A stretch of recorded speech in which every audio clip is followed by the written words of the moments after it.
1984년에 미국의 인구가 많지요. 얼마나 가정이 많겠어요. 그 많은 가정 중에 가장 모범적인 가정, 그리고 가장 미국인들이 자랑스럽게 내놓을 만한 가정, 우리 미국에는 이런 가정이 있습니다. 할 만한 가정을 뽑았습니다. 미국 교육부에서 뽑았는데, 가정교육하면 떠오르는 민족이 있지요. 유대인 가정에서 나왔을 것 같지요? 아닙니다. 그러면 백인 가족에서 나왔을까요? 그것도 아니에요. 그러면 점잖기로 소문난 일본인 가정? 아닙니다. 그러면 독일 가정? 그 소리도 아니에요. 놀랍게도 대한민국 한인 가정이었어요. 미국에 사는, 그것도 한국인 1세 가정이, 2세도 아니고 한국인 1세 가정이 미국에 사는 수많은 가정들을 제끼고 가장 모범적이고 미국인이 세계에 자랑하고 싶은 그러한 가정으로 선정됐다는 겁니다. 놀랍지요? 고 광림 박사, 그리고 그 아내도 박사예요. 전혜성 박사 가정인데요. 이 가정이 미국을 대표할 만한 가정, 모든 미국 사람들의 자랑이요, 미국 사람들에게 본받으라고 하는 가정으로 선정되었다는 겁니다. 무엇이 이 가정을 이토록 이민 1세 가정, 한인이 미국에서 가장 우뚝 선 모범적인 가정으로 선정되게 만들었을까요? 그 이유를 물어봤더니 그 가정의 어머니인 전혜성 박사는 이렇게 대답했어요. 두 가지를 얘기했어요. 하나는 그 가정은 자녀를 6을 뒀어요. 훌륭한 가정을 만들려면 자녀를 많이 낳으라고 그랬어요. 좀 의외지요? 네, 훌륭한 가정을 만들려면 자녀를 많이 낳으세요. 일단 적어도 3셋 이상은 낳으세요. 우리 젊은 자매님들은 잘 들으세요. 청년들도 잘 듣고요. 적어도 3 이상은 낳으라는 거. 그 다음에 또 한 가지를 얘기했어. 우리 가정은 새벽 3시에 식사를 같이 했습니다. 아니, 왜 꼭두 새벽에 일어나서 식사를 같이 했습니까? 그 아버지 고광림 박사님은 멀리 롱 아일랜드로 3시간 반 기차를 타고 가야 되는데 아침 3시 52분에는 기차를 타야 돼요. 그래서 학교 갔다 오면, 학교 가르치고 오면 자녀들하고 서로 얼굴을 맞대고 할 수 있는 시간이 없는 겁니다. 가족 간에 대화할 시간이 없어요. 그래서 같이 아침 새벽 식탁을 마련하고 그 자리에서 예수 이름으로 기도하고 어떻게 살아야 인생을 바로 사는가를 아버지가 교훈하고, 그리고 어떻게 우리가 하나님을 잘 믿어야 되는가를 그 가정에서는 새벽마다 얘기했다는 것입니다. 그랬더니 그 아이들이 무럭무럭 자라서 정말로 미국 사람들이 자랑스러워할 만한, 본받고자 할 만한 큰 것들이 되었다는 것입니다.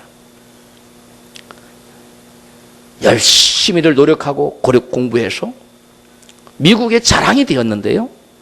그 6 자녀들의 핵심적인 것만 제가 소개를 해드리겠습니다. 장녀 고경신 씨는 하버드대를 졸업하고 MIT에서 이학 박사를 받고 현재 중앙대 화학과 교수입니다. 장남인 둘째 고경주 씨는 예일대 의대를 졸업하고 매사추세츠주 보건후생부 장관을 지낸 뒤에 하버드 대학교 공공보건대학원 부학장으로 일하고 있어요. 셋째 아들은 고동주 씨인데 하버드대와 MIT에서 의학 박사와 철학 박사 학위를 받고 의사라고 일하고 있습니다. 넷째 아들 고홍주 씨는 예일 법대에서 법학 박사를 받고 클린턴 대통령 시절 국무부 인권 담당 차관보를 지내고 한국인 최초의 예일대 법대 석좌 교수이며 현재 예일대 법대 학장으로 일하고 있습니다. 다섯째, 차녀인 다섯째 고경은 씨는 하버드대에서 법학 박사를 받고 컬럼비아대 법대 부교수를 거쳐 예일대 법대 석좌 임상 교수로 일하고 있습니다. 막내 아들 고정주 씨는 하버드대 사회학과를 우등으로 졸업하고 미술로 전공을 받고 보스턴 뮤지엄 미대와 뉴욕 비주얼 아트 대학에서 예술학 석사학위를 받았습니다. 이 과정에서 무려 박사학위가 11개입니다. 그것도 다 하버드와 예일에서. 세계에서 가장 좋은 대학이 하버드입니다. 하버드 의대. 두 번째가 뭐냐, 예일 법대. 근데 다 여기를 나왔어요. 다 6장. 6장이니까 넷이 하버드 박사고 둘이 예일대 박사예요. 이 사람들 가정에서 한국인들이 이민 100년 사이에서 미국에 기여한 100인을 선정했습니다. 한국인이 미국 사회에 공헌한 100명을 선출했는데 그 100명 중에 이 가정에서 4명이 나왔어요. 이게 놀라운 얘기입니다. 한국인 100년 이민 사회에서 100명을 미국 사회에 기여한 사람 뽑았는데 그 중에 4명이 이 한 가정에서 나왔다는 거예요.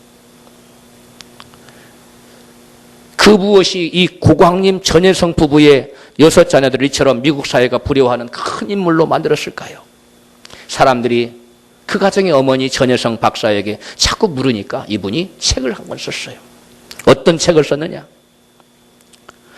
섬기는 부모가 자녀를 큰 사람으로 키운다. 한번 따라 합시다. 섬기는 부모가 자녀를 큰 사람으로 키운다.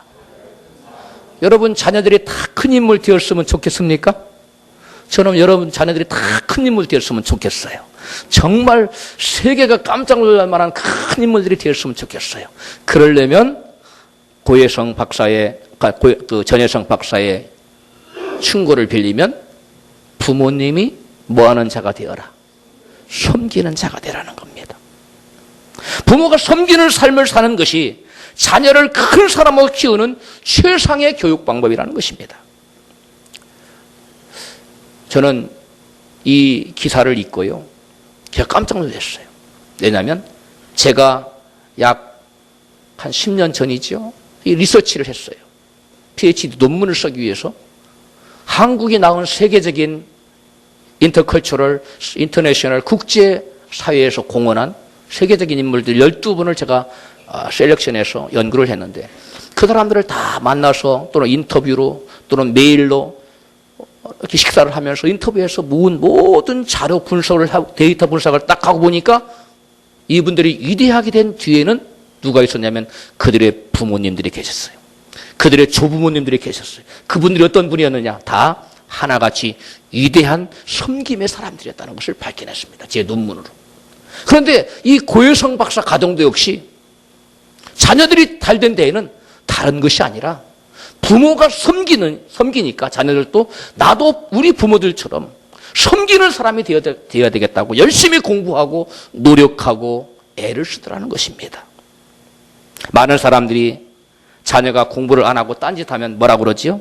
야 이놈아 제발 좀 공부 좀 하거라. 공부해서 남 주냐? 이렇게 얘기합니다.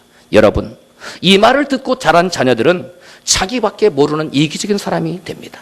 그래서 그런 사람은, 그런 자녀는 결코 큰 인물이 나올 수가 없습니다. 우리의 수고가 나 자신만이 아닌 남을 살리고 남을 세워주고 남을 행복하게 해주는 그러한 수고와 공부가 되어야 되는 것입니다. 남에게 도움을 주고 싶어서 내가 큰 사람이 되고자 해야 되는 것입니다. 남을 살려주는 자가 되고 싶어서 내가 위대한 자리에 오르고자 해야 되는 것입니다. 남을 행복하게, 남을 세워주고 싶어서 우리가 노력하고 공부도 해야만 한다는 것입니다. 공부해서 남 줘야 됩니다. 할렐루야. 공부해서 여러분 돈 벌어서 남 주고 또한 성공해서 남을 도와주고 세워주고 살려줘야만 하는 것입니다. 이것이 바로 우리의 주 예수 그리스도의 정신이요 하나님의 뜻이란 사실을 믿으시기 바랍니다. 성경은 사도행전 20장 35절에 같이 말씀합니다. 범사에 너희에게 모본을 보였노니 곧 이같이 수고하여 약한 사람들을 돕고 또 주 예수의 친히 말씀하신 바 주는 것이 받는 것보다 복이 있다 하심을 기억하여야 할지니라. 할렐루야. 주는 것이 받는 것보다 더 복되다는 것입니다. 마귀의 법칙은 남의 호주머니에 있는 것을 어떻게든 빼앗아 내 호주머니에 넣는 것이 마귀 법칙이고 세상의 법칙입니다. 그러나 우리 하나님의 법칙, 성령의 법칙은 내 안에 있는 것을 꺼내서 남에게 베풀어서 남을 살려주고 남을 여러분 키워주는 것이 우리 하나님의 법이요, 성령의 법이요, 생명의 법인 줄로 믿습니다. 여러분, 그래서 예수님께서 말씀하셨다는 거예요. 주는 것이 받는 것보다 복되도다. 오늘 본문에 보면 세베대의 아들 야고보와 요한이 주께 나와서 이렇게 부탁을 드렸습니다. 마가복음 본문 10장 37절이죠. 여짜오되 주의 영광 중에서 우리를 하나는 주의 우편에 하나는 주의 좌편에 앉게 하여 주옵소서. 다른 제자들보다 더 높아지게 해달라는 요구였습니다. 보다 중요한 인생이 되겠다는 것입니다. 보다 위대한 인생이 되겠다는 것입니다. 우리는 평범한 사람이 될 수 없어요. 주님, 우리가 위대한 자가 되고 싶어요. 우리는 남들보다 높아지고 싶어요. 그러한 갈망을 주님 앞에 간절히 말씀드린 것입니다. 그러자 예수님께서는 큰 인물이 되고 싶냐? 너희가 큰 인물이 되고 싶다면 이와 같이 하라고 큰 인물이 되는 비결을 이같이 말씀해 주셨습니다. 본문 마가복음 10장 43절입니다. 같이 읽습니다. 너희 중에는 그렇지 아니하니 너희 중에 누구든지 크고자 하는 자는 너희를 섬기는 자가 되고 44절 너희 중에 누구든지 으뜸이 되고자 하는 자는 모든 사람의 종이 되어야 하리라. 예수님께서 가르쳐주신 큰 인물이 되는 비결, 성공자가 되는 비결, 남다른 사람이 되는 비결이 무엇이라고 말씀하고 있습니까? 자신을 낮추어서 남을 섬긴 만큼 더 위대한 인물이 되고 더 큰 인물이 된다는 사실을 우리 주님은 말씀해 주고 있습니다. 으뜸이 되고자 하는 자는 모든 사람을 섬기는 그러한 종의 자리에 들어가야 된다고 주님은 말씀하고 있습니다. 돈을 많이 벌었다고 해서, 높은 지위에 올랐다고 해서, 사회적 명성이 높다고 해서 성공자나 큰 인물이 되는 것이 아닙니다. 돈의 많고 적음이, 지위의 높고 낮음이, 권세와 명성의 크기가 결코 인생의 성공을 여러분 결정짓는 그러한 요인이 아닌 것입니다. 누가 더 다른 사람들을 돌아보고, 누가 더 다른 사람들을 더 많이 세워주고, 누가 더 많은 사람들을 살려주었느냐, 그것이 바로 그 한 사람의 성공 여부를 결정짓는 요인이라는 사실입니다. 사람은 한 번 죽는 것은 하나님의 정하신 것입니다. 그 누구도 그것을 피해갈 자가 없습니다. 그런 다음에는, 죽은 다음에는 심판이 있다고 성경은 말씀합니다. 오늘 또 다른 본문 마태복음 25장에서 예수님께서는 마지막 심판의 모습을 이같이 소개해주고 있습니다. 함께 34절부터 보겠습니다. 그때에 임금이 그 오른편에 있는 자들에게 이르시되 내 아버지께 복받을 자들이여 나와 창세로부터 너희를 위하여 예비된 나라를 상속하라. 내가 줄일 때에 너희가 먹을 것을 주었고 목마를 때에 마시게 하였고 나그네 되었을 때에 영접하였고 벗었을 때에 옷을 입혔고 병들었을 때에 돌아보았고 옥에 갇혔을 때에 와서 보았느니라. 이에 의인들이 대답하여 가로되 주여 우리가 어느 때에 주의 줄이신 것을 보고 공규하였으며 목마르신 것을 보고 마시게 하였나이까. 어느 때에 나그네 되신 것을 보고 영접하였으며 벗으신 것을 보고 옷 입혔나이까. 어느 때에 병드신 것이나 옥에 갇히신 것을 보고 가서 배웠나이까 하리니 임금이 대답하여 가라사대 내가 진실로 너희에게 이르노니 너희가 여기 내 형제 중에 지극히 작은 자 하나에게 한 것이 곧 내게 한 것이니라 하시니라. 아멘. 예수님께서는 지극히 작은 자에게 한 조그만한 섬김 하나가 곧 주님을 섬긴 것이라고 말씀하고 계십니다. 지극히 작은 자가 누구입니까? 우리에게, 저와 여러분에게 지극히 작은 자가 누구입니까? 바로 우리 주위에 저와 여러분의 도움이 필요한 모든 사람을 가리킵니다.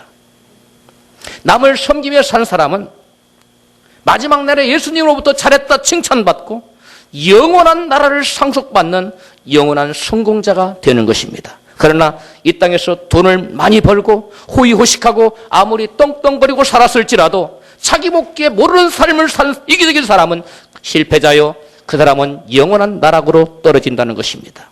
위대한 인생을 사는 것은 결코 어려운 일이 아닙니다. 어떤 특별한 사람만이 살 수 있는 것도 아닙니다. 위대한 인생을 살기 위해서는 꼭 돈을 많이 벌거나 높은 지위나 명성을 얻어야만 되는 것도 아닙니다. 돈이 많건 적건, 사회적 지위가 높건 낮건, 명성이 있건 없건 간에 남을 돕고 섬기는 인생이 위대한 인생인 줄로 믿으시기를 바랍니다. 최후의 심판주이신 예수님께서 세상에서 지극히 작은 것을 돌아본 자가 지극히 작은 자를 돌아본 자가 성공적인 인생이라고 주님께서 칭찬해 준다는 말씀입니다.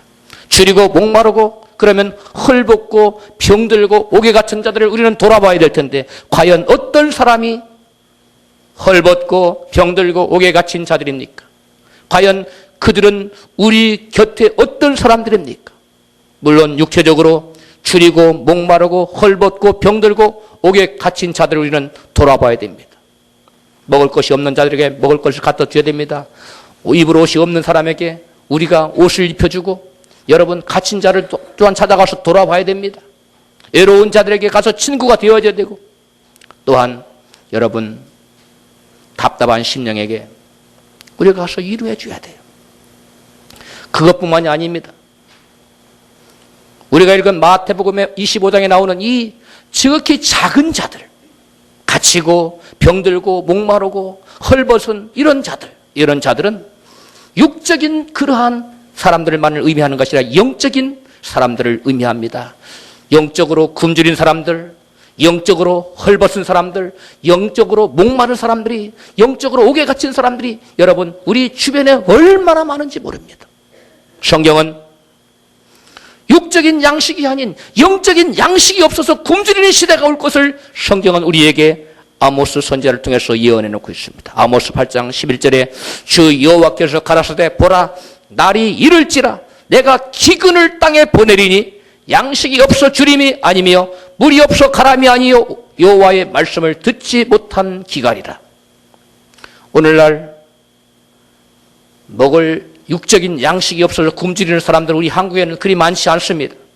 대신 영적인 양식이 없어서 영혼을 살리는 영적인 양식이 없어서 굶주리고 죽어가고 방황하는 사람들이 우리 시대에 얼마나 많은지 모릅니다. 오늘날 우리 한국 땅에 얼마나 말씀이 홍수처럼 넘쳐나는데 무슨 말씀을 목사님 그렇게 하십니까? 이렇게 반문하려는지도 모릅니다. 요즘에 수많은 TV 채널만 틀면 말씀이 쏟아져 나오고 거기다가 또 라디오 방송 또 손에 들고 다니는 거 뭡니까? 스마트폰만 켜면 말씀이 줄줄 나오는데 목사님 무슨 말씀을 그렇게 하십니까? 이렇게 반문할지 모르지만 여러분 홍수가 나면 물이 넘쳐납니다. 그러나 홍수 때에 여러분 마실 물을 찾기는 어려운 것입니다. 왜 그렇습니까? 흙탕물이기 때문에 그렇습니다.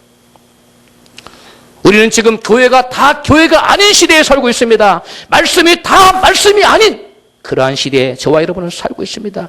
영적 기갈의 시대, 생명의 말씀이 없는 시대, 말씀을 잘못 먹으면 죽어버리는 영혼이 주님을 사랑하는 것이 아니라 세상을 사랑하는 그렇게 되는 그러한 영적 기갈 시대에 우리가 살고 있습니다. 그러므로 우리는 생명 양식을 찾지 못해서 죽어가는 영혼들에게 생명의 복음을 전해줘야 될 줄로 믿습니다. 이것이 곧 주께서 말씀하신 줄이고 목마른 자들에게 먹을 것과 마실 것을 주는 것이라는 사실을 우리는 알아야 됩니다. 또 하나 옥에 갇힌 자들은 또한 누구를 가리킵니까? 오늘 창살이 있는 실제적인 감옥에 갇힌 자들도 많지만 거기에 비해서 수없이 더 많은 감옥에 갇힌 자들, 영적인 감옥에 갇힌 자들입니다. 죄의 감옥에 갇힌 자들, 증오와 미움에 갇힌 자들, 미움의 감옥에 갇힌 자들, 또한 술, 도박, 마약, 음란에 중독되어서 갇혀있는 자기 의지대로 살지 못하는 영적 감옥에 갇힌 자들이 얼마나 많은지 모릅니다. 이사야 42장 7절에 내가 소경의 눈을 밝히며 갇힌 자를 옥에서 이끌어내며 흑암에 처한 자를 간에서 나오게 하리라. 네가 누굽니까? 예수님을 가리키는 말씀. 이사야 선지자가 예수님이 땅에 오시기 전에 약 700여 년 전에 예언한 말씀입니다. 고난의 종 예수님께서 이 땅에 오셔서 하나님의 종으로서 갇힌 자들을 옥에서 이끌어낼 사역을 이사야 선지자는 42장에 종의 노래를 하는 42장에 예언을 해놓은 것입니다.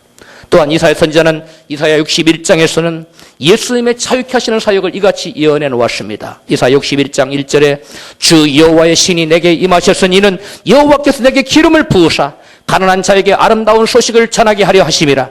나를 보내사 마음이 상한 자를 고치며 포로된 자에게 자유를 갇힌 자에게 노임을 전파하며 포로된 자를 자유케 하고 또한 갇힌 자들을 풀어놓아주는 그러한 사역을 하겠다는 것입니다. 예수님께서는 공생애를 시작하시면서 당신의 고향 나사렛에서, 그 나사렛 회당에서 예배를 인도하셨습니다. 그때 성경 말씀, 바로 이사야 61장 말씀을 펼쳐서 읽으시고 이같이 말씀하셨습니다. 다 같이 누가복음 4장 18절, 주의 성령이 내게 임하셔서 이는 가난한 자에게 복음을 전하게 하시려고 내게 기름을 부으시고 나를 보내사 포로된 자에게 자유를, 눈먼 자에게 다시 보게 함을 전파하며 눌린 자를 자유케 하고, 이와 같은 말씀을 선포한 다음에 예수님 말씀하신 20절에 이에 예수께서 저에게 말씀하시되 이 글이 오늘날 너희 귀에 응하였느니라.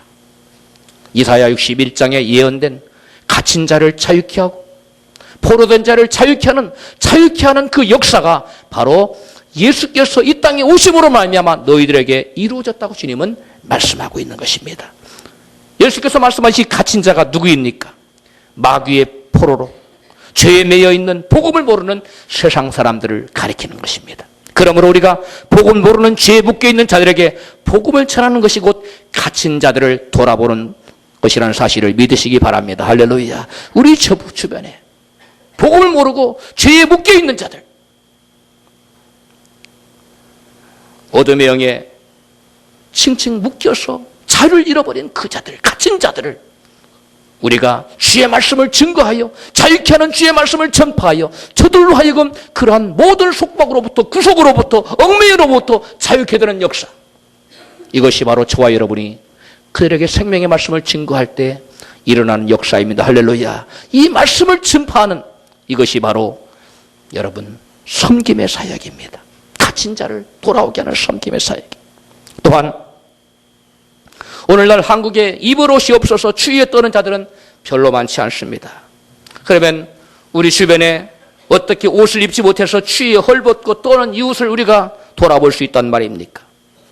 예수님께서는 눈에 보이는 옷은 입었는데 영적인 믿음의 옷을 입지 못해서 하나님 앞에 벌거벗고 있는 자들이 많다고 말씀하고 있습니다. 계시록 3장, 요한계시록 3장 17절입니다. 네가 말하기를 나는 부자라 부유하여 부족한 것이 없다 하나 네 곤고한 것과 가련한 것과 가난한 것과 눈먼 것과 벌거벗은 것을 알지 못하는도다. 왜 벌거벗었습니까? 영적인 옷을 입지 못했기 때문에 그렇습니다. 의의 옷을 입지 못했다는 것입니다. 이 사람들은 교회를 다니는 사람들을 가리킵니다. 교회는 교회인데 어떤 교회느냐? 생명이 없는 라오디아 교회를 의미합니다. 이 말씀 바로 라오디아 교회에게 주신 말씀입니다. 우리는 저들이 바른 진리를 깨닫고 예수님을 문 밖에 세워두지 않도록 저들에게 바른 진리로 인도를 해야 될 것입니다. 예수님은 말씀하셔서 그들에게 볼지어다 내가 문 밖에서 문을 두드리노니 누구든지 내 음성을 듣고 문을 열면 내가 그에게 들어가 그와 더불어 먹고 그는 나와 더불어 먹으리라. 예수를 믿고 교회를 나갑니다. 그러나 여전히 예수님을 문 밖에 세워두고 마음속에 주인으로 모시지 않고 사는 라오디아 교인들에게 주님은 문을 열라고 말씀합니다. 내가 너의 인생의 주인으로 들어가고 싶다고 말합니다. 여러분, 이런 사람들을 향하여 성경은 말하기를 벌거벗은 자라고 말하고 있습니다. 이 벌거벗은 자들에게 우리는 생명의 의의 옷을 입혀줘야 될 줄로 믿습니다. 그것이 무엇입니까? 말씀입니다. 그것이 무엇입니까? 복음입니다. 저와 여러분이 알고 있는 이 복음을 그들에게 전해주는 것이 바로 헐벗은 자들에게, 옷을 입지 못하고 영적으로 추워 떠는 자들에게 우리가 영의 옷을 입혀주고 믿음의 옷을 입혀줘서 하나님 앞에 당당히 나아갈 수 있는 그러한 사람으로 우리가 그들을 세워주는 것입니다. 믿으시면 아멘 하십시다. 이것이 곧 예수님이 말씀하신 내가 벗었을 때에 입을 것을 가져다 주었노라고 하는 그러한 섬김인 것입니다. 오늘 본문에 예수님께서는 인자가 온 것은 섬김을 받으러 한 것이 아니라 도리어 섬기러 왔다고 말씀하십니다. 마가복음 10장 45절 말씀 우리가 다 외웠으면 좋겠어요. 다 같이 한번 읽어봐요. 시작. 인자의 온 것은 섬김을 받으려 함이 아니라 도리어 섬기려 하고 자기 목숨을 많은 사람의 대속물로 주려 함이니라. 예수님께서는 이 땅에 살다간 모든 인생 중에 가장 위대한 삶을 사셨습니다. 예수님의 생애가 그 어떤 생애보다도 가장 위대한 인생인 것은, 그 이유는 예수님께서 종의 자리에서, 가장 낮은 자리에서 죽기까지 여러분, 저와 여러분을 섬겨줬다는 것입니다. 예수님의 섬김은 죽을 수밖에 없는 사람을 구하기 위해서 자기 목숨을 대속물로, 희생 제물로 내어놓으신 그러한 속죄의 섬김이에요. 희생적인 섬김입니다. 미국의 가정에서 가장 모범적인 가정의 어머니 이름이 뭐라고 그랬지 아까? 전혜성 박사. 근데 그 전혜성 박사 그 어머님이 꼬맹이부터 아주 어렸을 때 당신의 아버지로부터 귀가 따갑도록 전해들은 교훈이 있다고 합니다. 이것을 새벽 식탁의 아이들에게도 또 가르쳤다는 거예요. 그 교훈을 여러분 잘 들어보시기 바랍니다. 한 사람의 위대함은 얼마나 그가 남을 돕고 더 나아가 사회에 공헌하였느냐로 평가된다. 그러므로 내가 아무리 내게 큰 유익이 있다 해도 남에게 해가 되는 일은 결코 하지 말라. 성경 말씀 비슷하지요. 어떤 말씀을 생각합니까? 대접을 받고자 하는 대로 남을 대접하라. 예수님의 이 말씀이죠. 다시 한번 읽어드리겠어요. 전혜성 박사가 어렸을 때부터 꼬맹이부터 아버지에게 귀가 따갑도록 들었던 말씀이고 자기 자녀들에게 귀가 따갑도록 들려줬던 말씀이 뭐냐면 한 사람의 위대함은 얼마나 공부를 잘해서 하버드 대학을 갔느냐, 박사학위를 몇 개 받아, 그게 중요한 것이 아니고 한 사람의 위대함은 얼마나 그가 남을 돕고 더 나아가 사회에 공헌하였느냐로 평가된다. 그러므로 내게 아무리 큰 유익이 있다 해도 남에게 해가 되는 일은 결코 하지 말라. 위대함은 어디에 있기 때문에? 남을 도와주는 데 있기 때문에. 남을 섬기는 것이 위대함이에요. 우리 옆에 계신 분에게 위대한 자가 됩시다. 앞뒤에 계신 분에게 축복해요. 내가 보니까 위대합니다. 할렐루야. 이 교훈을 어렸을 때부터 배웠고 어린 자녀들로부터 귀가 따갑도록 가르쳤더니 이 아들의 자녀들 마음속에 어떤 마음이 생긴다면, 그래, 나도 위대한 인물이 돼야 돼. 그러기 위해서 나도 뭐 해야 돼요? 남을 섬기는 사람이 돼야 돼. 내가 남을 섬기려면 여러분 좋은 자리에 있으면, 높은 포지션에 좋은 자리에 있으면 남을 섬기기가 더 쉽지 않습니까? 그렇습니다. 저희 두 자녀를 가르칠 때 저는 공부하라 소리를 별로 안 했습니다. 거의 제가 얘들아 공부해라 그런 말을 해본 적이 없는 것 같아요. 그럼 제가 우리 아들에게, 자녀들에게 한 말이 있어요. 너희들 공부하는 목적을 알고 공부해야 된다. 그것은 남들을 섬기기 위함이고, 첫째는 하나님을 섬겨야 되고 두 번째는 남을 섬기기 위해서 공부해야 된다. 우리 아이들 마음속에 그것이 새겨져 있습니다. 여러분, 여러분과 제가, 그리고 앞으로 여러분 자녀들이 자신을 위해서 사는 사람이 되면 안 됩니다. 따라 합시다. 하나님을 위해서, 이웃을 위해서. 할렐루야. 그러한 삶을 살 때 그런 사람은 정말로 위대한 인생이 되는 것입니다. 우리의 섬김은 단순히 섬김으로 끝나지 않습니다. 우리의 섬김이 하늘에서 영원히 빛날 뿐만 아니라 이 땅에서도 찬란하게 빛날 것입니다. 그래서 섬김은 축복입니다. 따라서 합시다. 섬김은 축복입니다. 예수님의 십자가 섬김이 죽음으로 끝났습니까? 그렇지 않습니다. 하나님께서는 그를 죽은 자 가운데 살리시고 모든 무릎을 예수의 이름에 꿇게 하셨습니다. 그리고 예수님의 만주의 주, 만왕의 왕이 되어서 다스리시며 영광을 받으시도록 하나님께서 역사하셨습니다. 미국의 링컨 대통령이 미국 사람들로부터 가장 존경받는 인물로 매번 뽑힙니다. 그 이유가 어디에 있을까요? 같은 인간으로서 노예로 신음하며 고통당하며 살아가는 그 흑인들을 불쌍히 여겨서 그들을 해방시키고자 하는 그러한 집념과 그러한 사랑을 가지고 모든 역경을 이겨내고 그들을 끝내는, 해방시키는 섬김의 사람이었기 때문에 아브라함 링컨은 미국 사회에 오고 오는 세대에 계속 1등으로 위대한 인물이라는 거예요. 미국의 가장 위대한 인물, 그러면 링컨이에요. 그 다음에 미국의 자동차왕 헨리 포드는 자동차를 만들어서 사람들로 하여금 편리한 삶을 살게 할까? 어떻게 하면 사람들을 좀 편리한 삶을 살게 할까? 사람들의 편익을 위해서 노심초사 연구한 끝에 여러분 자동차를 만들어냈습니다. 자동차 왕이 됐습니다. 제이시 핀이라고 미국의 백화점 왕입니다. 그 사람들은 소비자들에게 어떻게 하면 물건을 싸게 좋은 물건을 싸게 구입하게 할 수 있을까? 그것을 연구한 끝에 그는 미국의 JCPenn이라는 전국에 JCPenney 백화점이 있어요. 백화점 왕이 됐어. 1987년 한 회사의 부사장이며 총 매니저로 연봉 7만 5천 달러, 자동차와 판공비, 무한정의 해외여행권을 주어지는 그러한 자리에 오른 사람이 있었습니다. 28세의 나이에 스타벅스의 회장 하워드 슐츠가 28세에 이룩한 것입니다. 대단하지요? 28살에 지금으로부터 40여 년 전에 연봉 7만 5천 원, 대단한 겁니다. 미국 사회에서. 그런데 그는 28세의 나이에 더 위대한 삶을 살기 위해서 가감없이 버려버립니다. 그는 점포 4개밖에 없는 스타벅스를 만납니다. 스타벅스 커피를 창을 딱, 이 커피를 이 4개의 점포만 가지고 이 사람들만 맛있게 할 것이라 이 3개의 각인들이 이 맛있는 커피를 맛보게 해야 되겠다. 그리고 나는 이 스타벅스를 키워서 나처럼 어려서부터 불우한 인생을 살고 불행한 인생을 사는 사람들을 도와주는 그러한 삶을 살아야 되겠다 하고 그는 꿈을 키웁니다. 그리고 앞이 불투명한 조그만한 회사 스타벅스를 거기 들어갑니다. 그래서 그는 이렇게 말합니다. 나는 어린 시절 나처럼 불행하게 사는 사람들을 돌보자는 취지에서 나는 사람을 소중히 여기는 회사를 꿈꾸었습니다. 어떤 회사요? 사람을 소중히 여기는, 사람을 세우고자 하는 그런 회사를 차리겠다는 것이었어. 우리 회사의 최고의 목표는 이윤이 아닙니다.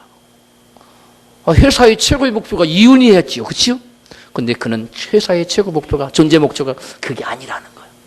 그러면 스타벅스가 생각하는 회사의 존재 목적, 제1의 존재 목적은 뭐였느냐?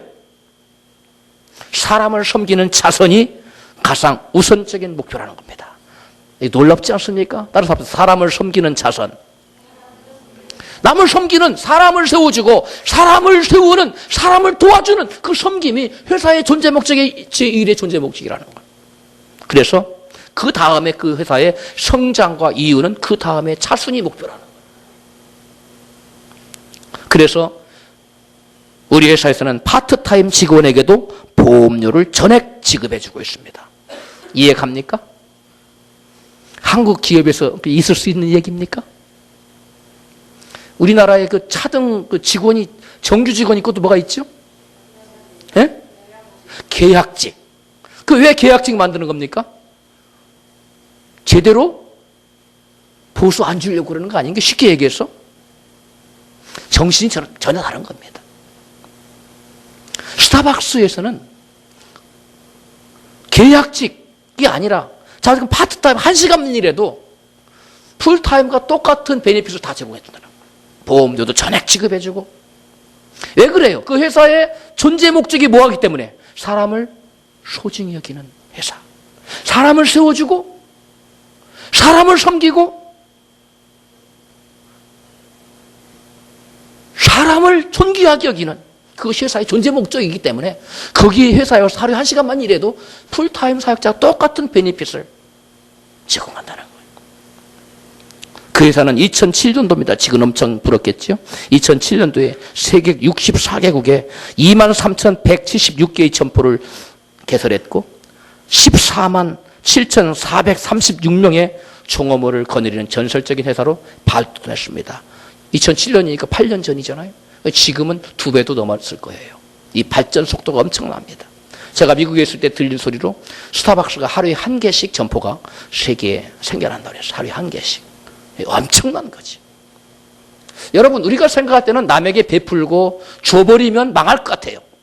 1시간짜리 파트타임에게 풀타임하고 똑같은 베네핏을 좀 해서 망할 것 같지만은 그렇지 않다는 겁니다. 하나님의 원리는 내게 있는 것을 내어주고 남을 베풀고 섬기면 내 것이 없어져서 달아 없어져 끝나는 것이 아니라, 예수께서 십자가에서 죽으심으로 그가 모든 것이 끝나는 것이 아니라 하나님은 그를 살려서 부활하게 하셨고 모든 영광을 하나님께 돌리도록, 모든 무릎이 예수 앞에 꿇도록 하나님 만드신 것처럼 저와 여러분이 자신을 희생하여 예수님처럼 섬김의 삶을 살 때 하워드 술주가 경험한 하나님, 저와 여러분도 경험하게 될 줄로 믿습니다. 여러분, 섬김은 손해가 아니라 축복이에요. 우리 옆에 계신 분에게 한번 얘기합니다. 섬김은 곧 축복입니다. 할렐루야. 돈을 많이 벌었다고 해서, 높은 지위를 얻었다고 해서, 유명한 사람이 되었다고 해서 위대한 인생이 되는 것이 아닙니다. 부자가 다 위대합니까? 대통령 자리에 올랐다고 다 위대합니까? 유명한 사람이라고 다 위대합니까? 그렇지 않습니다.